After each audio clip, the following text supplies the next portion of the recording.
ओम नमो नारायणा। स्वागत है आपका पुरुषोत्तम मास महात्म्य कथा अध्याय 17 में।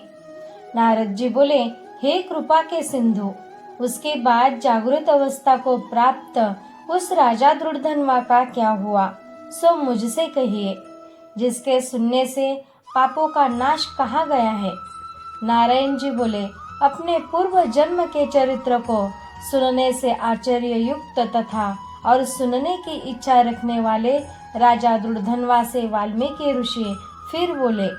वाल्मीकि मुनि बोले, इस तरह श्री के मुख से शीतल वाणी को सुनकर सुदेव शर्मा धैर्य धारण कर हरि भगवान में चित्त को लगाता हुआ दीर्घ श्वास लेकर दिन मुख सुदेव शर्मा जो होने वाला है वह होगा, यह मन में निश्चय कर पुष्प समेधा आदि के लिए वन को गया।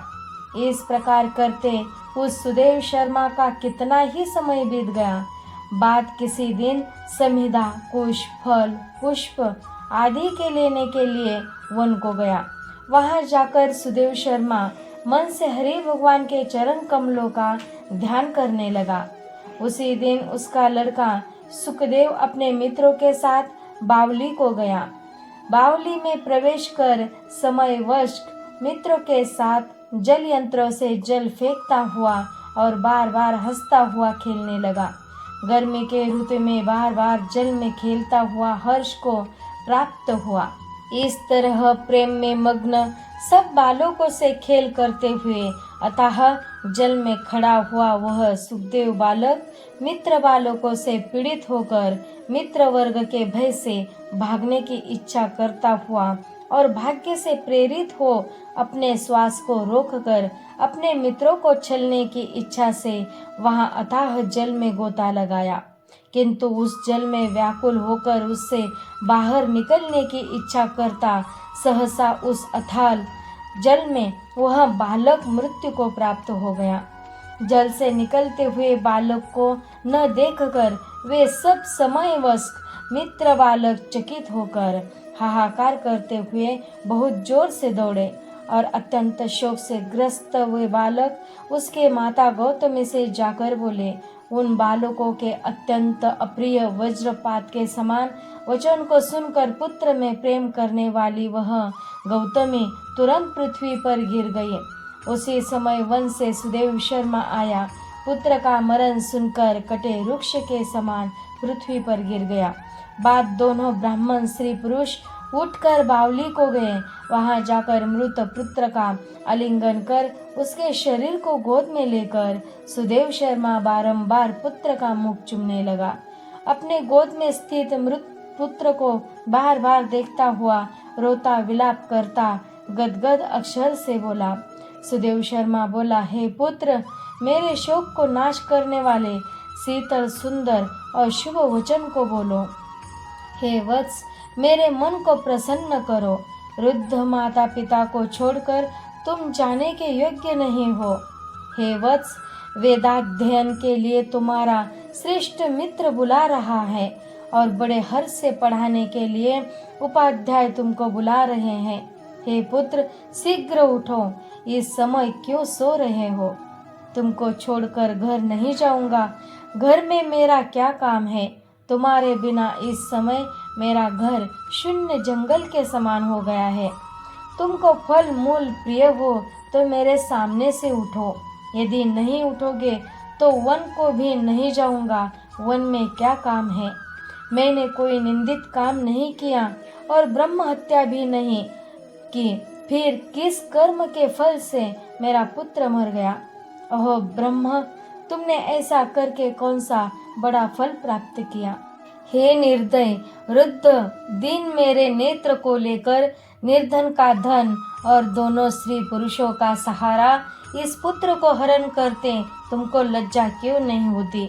सर्वत्र तुम दयालु हो, परंतु मेरे विषय में निर्दय हो गए, सो क्यों? अहो आश्चर्य है, मेरे भाग्य से यह उल्टा कैसे हुआ है? स्वभाव से सुंदर पुत्र की खोज इस समय मैं कहाँ करूं? हे पुत्र, तुम्हारे मुख और सुंदर नेत्र को कहाँ देखूंगा? मेघ जल को बरसाता है पृथ्वी धान्य को पैदा करती है, पर्वत रत्नों को और समुद्र मुक्ता सार मणि को देते हैं, परंतु उस देश को नहीं देखता हूँ जहाँ मरा हुआ पुत्र मिलता हो, जिसके शरीर का आलिंगन कर हृदय के ताप को छोड़ता है। हे वत्स, तुम एक बार शीघ्र वचन सुनाओ और दया करो। तुम्हारी माता लज्जा छोड़कर चिल्ह के समान अत्यंत विलाप करती है। हे पुत्र, उसको देखकर तुमको दया क्यों नहीं पैदा होती है? माता पिता की आज्ञा बिना तुम कभी भी नहीं गए। हे पुत्र, हम दोनों से बिना पूछे ही दूर के मार्ग को गए हो क्या? इस समय किसके विद्यायन की उत्तम वाणी को सुनूंगा? हे वत्स, आज तुम्हारे और तुम्हारे मनोहर मधुर वचन के स्मरण से मेरा हृदय 100 टुकड़ा नहीं हो रहा है, क्योंकि मेरा हृदय लोहे के समान है। हे कौशलेंद्र राजा दशरथ, तुमको हम धन्य मानते हैं, क्योंकि रामचंद्र के वन जाने पर पुत्र के ताप से दग्ध वे प्राणों को नहीं रख सके, परंतु पुत्र के मर जाने पर भी जीवित रहने वाले मुझको धिक्का कर है। हे गोविंद, हे विष्णु, हे यदुनाथ, हे नाथ, हे रुक्मिणी के प्राणपति, हे मुरारे, हे दीन पर दया करने वाले, हे दयालु, पुत्र रूप अग्नि के ताप से संतप्त मेरी रक्षा करो। हे देवादिदेव, हे समस्त लोक के नाथ, हे गोपाल, हे गोपीश, हे चक्र को हाथ में धारण करने वाले, हे यमुना के विष दोष को हरने वाले, पुत्र रूप अग्नि के ताप से संतप्त मेरी रक्षा करो। हे वैकुंठ के वासी विष्णु, हे नरकासुर के नाशक, हे चराचर के आधार, हे संसार रूप समुद्र से पार करने के लिए जहाज रूप अर्थात संसार समुद्र से पार उतारने वाले, हे ब्रह्मादि देवताओं से नमस्कृत चरण पीठ वाले, पुत्र रूप अग्नि के ताप से संतप्त मेरी रक्षा करो। हमारे समान शठ दूसरा कोई नहीं है, जो मैंने देव की पुत्र श्री कृष्ण चंद्र के वचनों का उल्लंघन कर पुत्र में दुराशा की।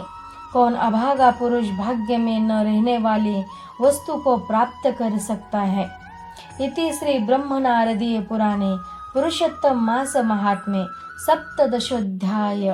हरे शरणम। ओम नमो नारायण।